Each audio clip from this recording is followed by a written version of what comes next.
Hoy vamos a ver efectos de sustitución y renta, la demanda derivada de factores, los modelos de estimación de la demanda, modelos de proyección de la demanda y algunos casos. No, a menudo los economistas se interesan por saber cómo varía la conducta del consumidor cuando cambia el entorno económico. El caso que analizaremos en este capítulo es la respuesta del consumidor en su elección de un bien cuando varía el precio de este. Es natural pensar que cuando sube el precio de un bien, desciende su demanda. Sin embargo, como vimos en el capítulo anterior, es posible encontrar ejemplos en los que la demanda óptima de un bien desciende cuando baja su precio. Los bienes que tienen esta propiedad se llaman bienes Giffen. Los bienes Giffen son bastante peculiares y constituyen principalmente curiosidades teóricas, pero hay otras situaciones en las que las variaciones de los precios pueden producir efectos patológicos que cuando se consideran detenidamente no resultan tan poco razonables. Por ejemplo, normalmente creemos que si la gente percibe un salario más alto, trabaja más. Pero, ¿qué ocurriría si el salario de una persona subiera de 10 euros a 1000 por hora? ¿Trabajaría realmente más? ¿No decidiría quizás trabajar menos horas y utilizar parte del dinero ganado para hacer otras cosas? ¿Qué ocurriría si su salario fuera de 1.000.000 de euros por hora? ¿No trabajaría menos? Los precios, la renta y la demanda. Supongamos una renta de 2.400 soles, ¿no? El coste de vivienda, el alquiler, mejor dicho, 150 soles por habitación. El coste de comida en restaurante, 30 soles. Como vemos, eh, la renta presupuestaria y la curva de diferencia. Vemos. ¿Cómo variaría su decisión de consumo si cambiara su renta o si cambia el precio del alquiler de una habitación? A ver, supongamos que sube el precio de la vivienda. Se debe pagar 600 soles por habitación. El costo de comida no sube. No hay cambios en la renta. O sea, sigue en 2.400. Entonces, la nueva cesta de consumo óptimo de una habitación y sería 660. ¿Ya? ¿No? ¿Sí? Ajá. A ver, la recta presupuestal se ha desplazado hacia adentro, reflejando el nuevo precio relativo más alto de una habitación en términos de comida de restaurante. Ajá.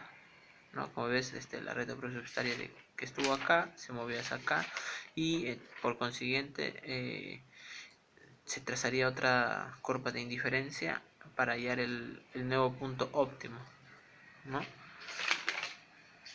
Ahora, en este caso, el encarecimiento de las habitaciones puso al consumidor en una curva de indiferencia más baja. Era como si su renta hubiese caído.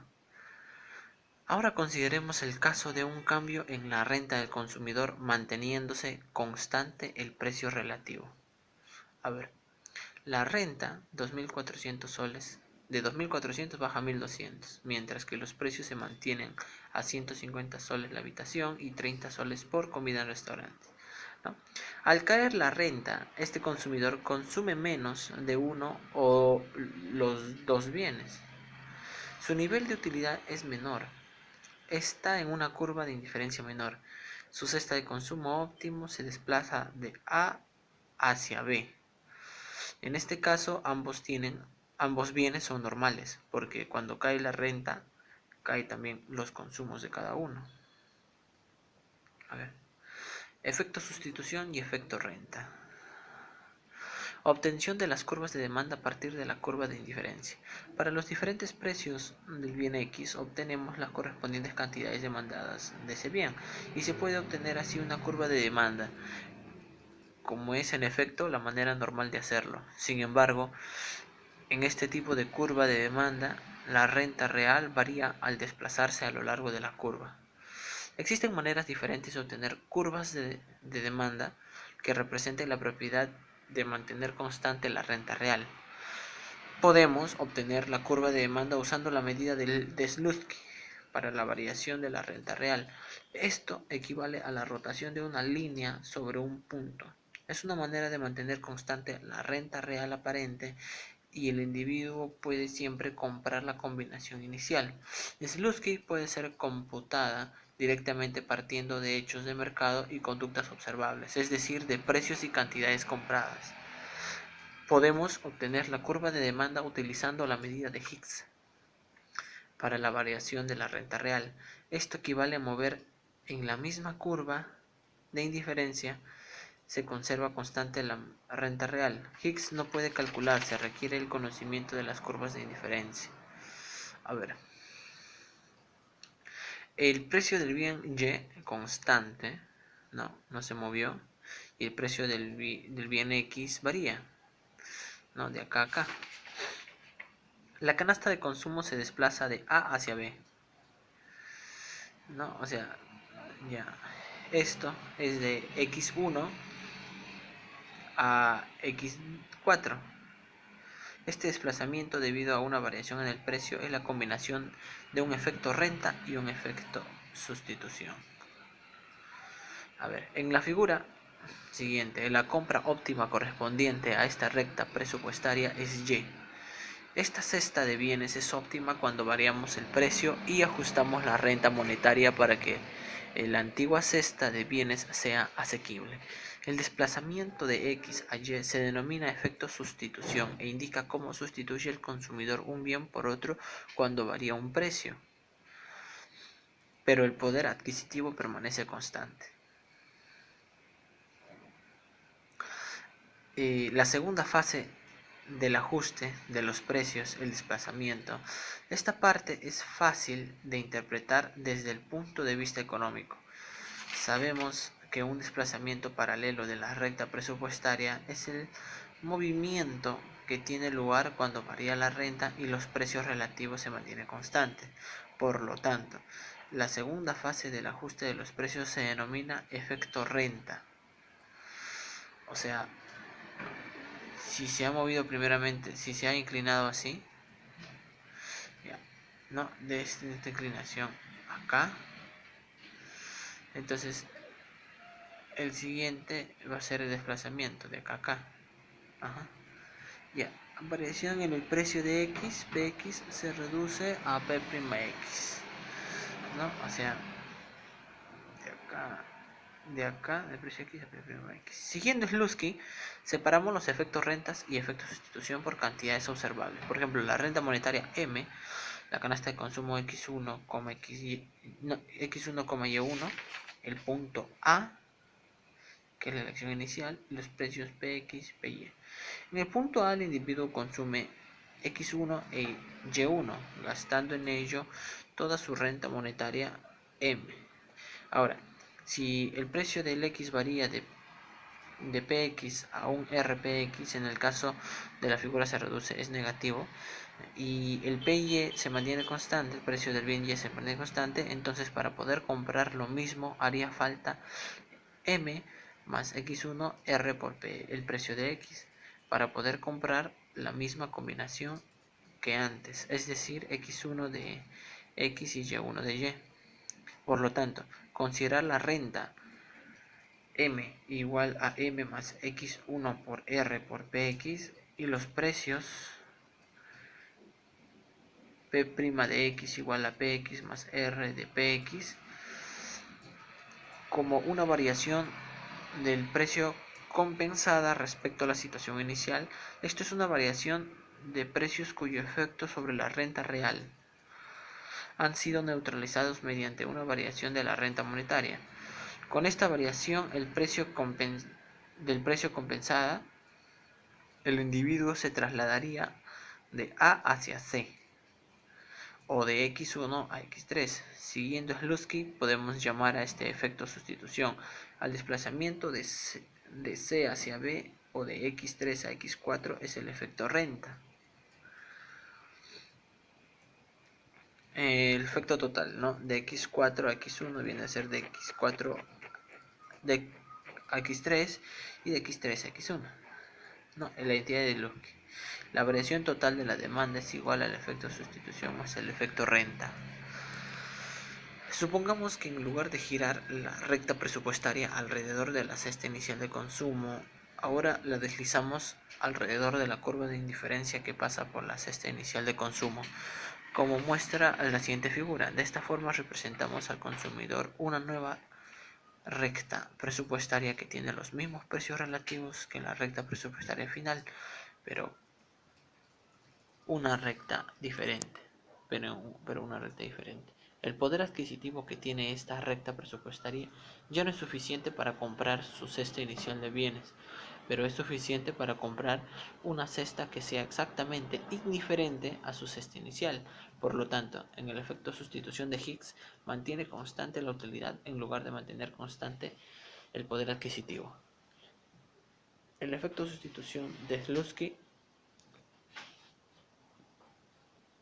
da al consumidor suficiente dinero para volver a su antiguo nivel de consumo, mientras que el efecto sustitución de Higgs le da suficiente dinero para volver a su antigua curva de indiferencia. A pesar de esta diferencia entre las definiciones, el efecto sustitución de Higgs debe ser negativo,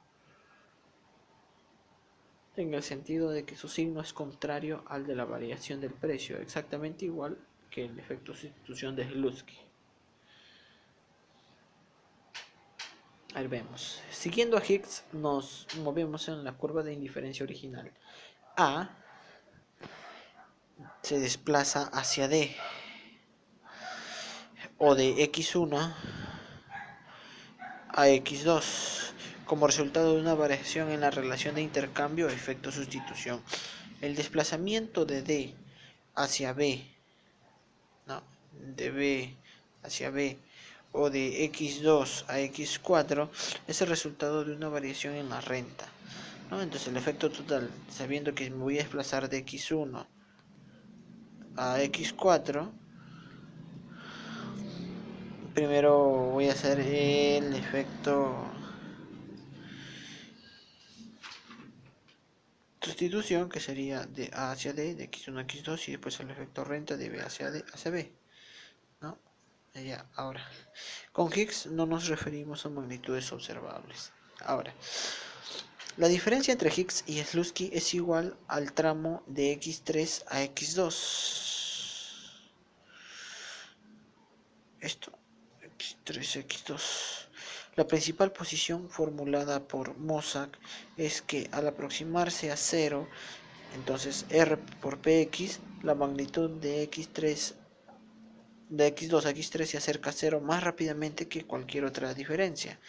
Es evidente que al aproximarse a 0 R por Px, C, B y D tienden a converger en el punto A. Esto significa que x4 menos x3, x3 menos x1, x4 menos x2, x2 menos x1 tienden a 0, lo mismo que x3 menos x2 al aproximarse a 0, R por px. Sin embargo, si el camino de x2 a x3 difiere de todas estas otras magnitudes en que se aproxima a 0 más rápidamente, o dicho en otras palabras, el límite entre la distancia entre x2 y x3 sobre la distancia que hay entre x1 y x4 cuando la multiplicación de r por px tiende a 0 es 0, mientras que el límite de x3 a x4 sobre x1 a x4 cuando rp tiende a 0 no es necesariamente 0, ¿no? El efecto de sustitución de Slutsky, bueno, repasando, es la variación que experimenta la demanda cuando varían los precios, pero el poder adquisitivo del consumidor se mantiene constante, por lo que la cesta inicial continúa siendo asequible, da al consumidor suficiente dinero para volver a su antiguo nivel de consumo. En cambio, el efecto de sustitución de Higgs mantiene constante la utilidad en lugar de mantener constante el poder adquisitivo, da al consumidor suficiente dinero para volver a su antigua curva de indiferencia. No, a ver, continuemos. Demanda derivada de factores. La demanda de los productos finales refleja directamente la utilidad que se les atribuye. La demanda de los factores de la producción no lo hace indirectamente, pues se deriva de la demanda de los productos finales. El precio que están dispuestos a pagar las empresas por los factores de producción depende de dos cosas. A. Su productividad física, es decir, su utilidad en el proceso productivo, su aportación al bien final. Y B. El precio que tiene este bien final en el mercado. La demanda del factor se llama demanda derivada porque depende de la demanda del bien que contribuye a producir. El vínculo entre la demanda del producto final y la demanda de los factores alcanza su mayor fuerza cuando la cantidad requerida del factor está unida rígida y técnicamente a la cantidad del producto. Mantenemos el supuesto de las proporciones fijas para construir la curva de demanda derivada. Ejemplo de demanda derivada. Una situación clara de demanda derivada sería la producción de automóviles. Cuando crece la demanda de automóviles, también aumenta la demanda de diferentes piezas de acero que se producen para el ensamblaje del mismo, lo que también determina que aumente la demanda derivada del sector del acero. También se da la demanda derivada a nivel de consumo. Pongamos un ejemplo, la compra de una jarra de agua que filtre el agua. Con la compra de este tipo de producto, también se verá aumentada la compra de los propios filtros necesarios para su uso. La elasticidad de la demanda de un factor productivo depende por tanto de las características del bien. Esa dependencia queda formulada en las leyes de Marshall, que son de gran interés ya que explican gran parte de las razones por las que unos factores son retribuidos más o menos y qué proporción en comparación con otros. Marshall da cuatro principios que gobiernan la elasticidad de la curva de demanda derivada. Primera, la sustituibilidad. O sea, la elasticidad es mayor cuanto más fácil sea sustituible en el proceso productivo un factor por otro. Los factores de producción son siempre sustituibles entre sí, pero la facilidad de esa sustitución está determinada por razones tecnológicas. La demanda derivada de cualquier factor que se une en proporciones fijas con otros factores será más inelástica, cuanto más esencial sea el factor en cuestión. Segunda, segunda ley de Marshall. La elasticidad de la demanda del factor será mayor cuanto más elástica sea la demanda del bien que produce. Al subir el precio del factor, el precio del producto final también subirá. Si la demanda del producto es muy sensible y se contrae como consecuencia de esa subida de precio, la demanda del factor que lo fabrica también se contraerá. La demanda derivada de cualquier factor que se usa en proporciones fijas con otros factores será más inelástica, cuando más inelástica sea la curva de demanda del producto final. Tercera, la elasticidad de la demanda de un factor depende de la elasticidad de la oferta de los otros factores que intervienen en el proceso. Supongamos que sube el precio de un factor que podría ser sustituible por otro. Si la oferta de este segundo factor es muy rígida y solo se puede obtener en mayor cantidad a cambio de un precio muy alto, la subida del precio del primero no provocará grandes contracciones en su demanda. A ver, la demanda derivada de cualquier factor que se usa en proporciones fijas con otros factores será más inelástica, cuanto más inelástica sea la curva de oferta de los demás factores. La cuarta ley de Marshall. La demanda del factor será más inelástica cuanto menor sea su coste en comparación con el total de la producción. Veremos ahora modelos de estimación de la demanda. La economía se basa en la construcción de modelos de los fenómenos sociales, ¿no? Un modelo es una representación simplificada de la realidad. Se fija en los rasgos esenciales de la realidad que busca interpretar, ¿no? Modelo.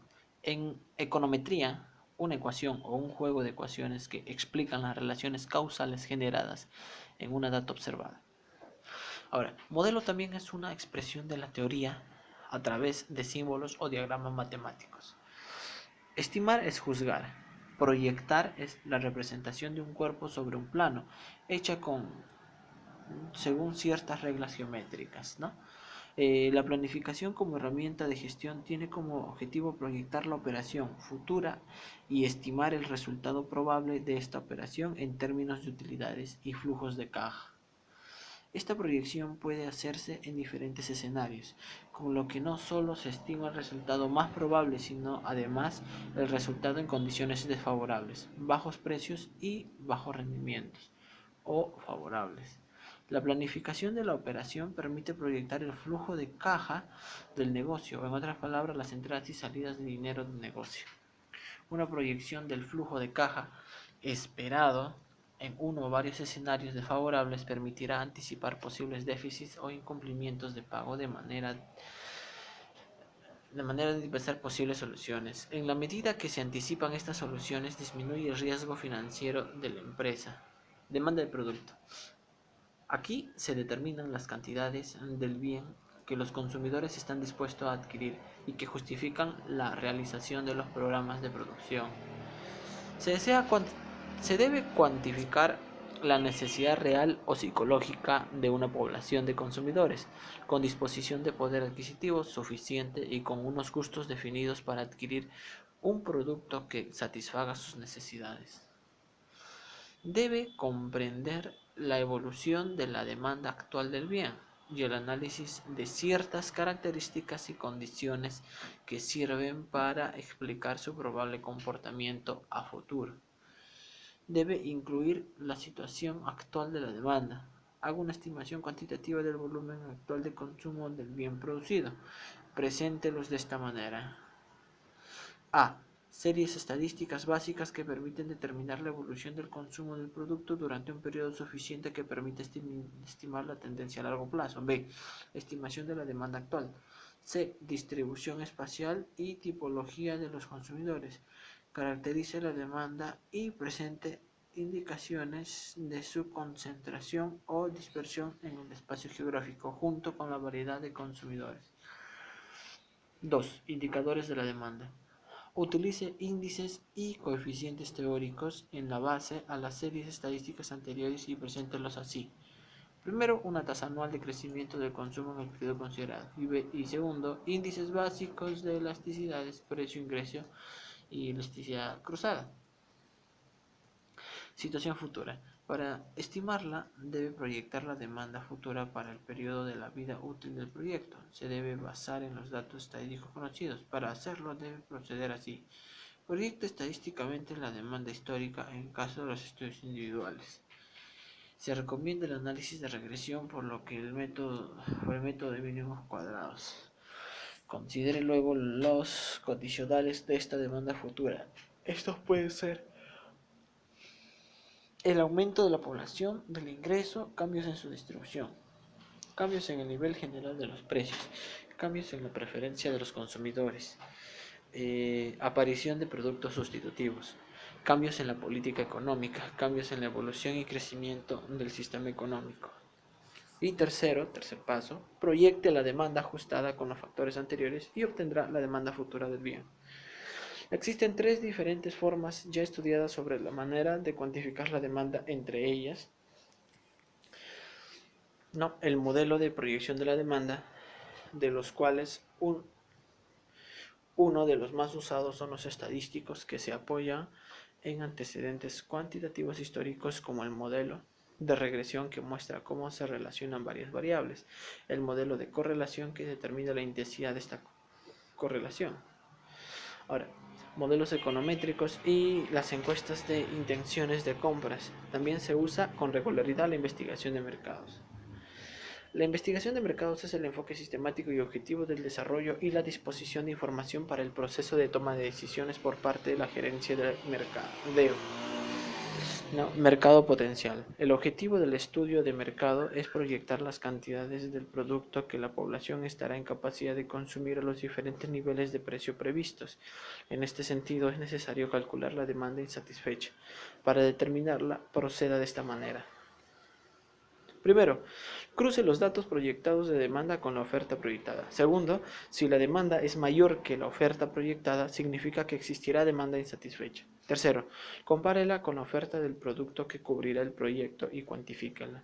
Cuarto, en caso de no existir tales diferencias, se deberán mencionar los factores que pueden permitir captar un mercadeo ya cubierto o la incorporación a posibles expansiones futuras. 5. Recuerde que esta demanda potencial se usará para las estimaciones financieras. Analicemos un caso. La demanda total de un bien determinado podrá definirse con la siguiente ecuación. En la sumatoria de las cantidades ¿no? Donde son las sumatorias de las demandas individuales de cada consumidor, ¿no? Donde N es la cantidad de consumidores, Q por D de X el consumo total de los consumidores, PX es el precio del bien X y R es el ingreso real promedio de los consumidores, PB indicador de la cantidad de consumidores, PY precio del bien relacionado y G gustos y preferencias del grupo de consumidores. Ahora, análisis matemático y gráfico. Sea la función de demanda de bien X tanto, si aplicamos el diferencial total tendremos diferencial total, ¿no? O sea, las derivadas parciales de cada variable, ¿no? La función en cada variable. En esta ocasión se asume que el primer término del miembro de la derecha de la ecuación anterior tiene signo negativo por la ley de demanda.